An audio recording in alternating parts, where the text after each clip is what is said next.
অনেক দিন আগের কথা। এক ঘন জঙ্গলে একটা বিশাল পুরনো গাছ ছিল। সেই গাছে অনেক পাখি থাকতো। তাদের মধ্যে একটা ছোট্ট পাখি ছিল, যার নাম ছিল চতুর। সে সবার থেকে আলাদা আর বুদ্ধিমান ছিল।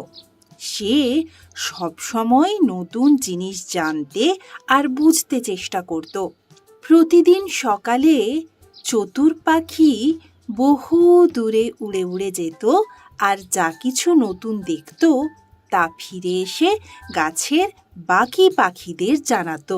একদিন সে দেখল দূরে একটা নদীর কাছে মানুষেরা চাষবাস করছে।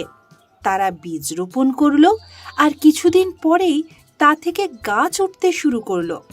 চতুর এইসব দেখলো এবং ফের গাছে ফিরে এলো। সে বাকি পাখিদের বলল, আমি আজ নতুন জিনিস দেখলাম। মানুষেরা ছোট ছোট বীজ থেকে বড় বড় গাছ করছে।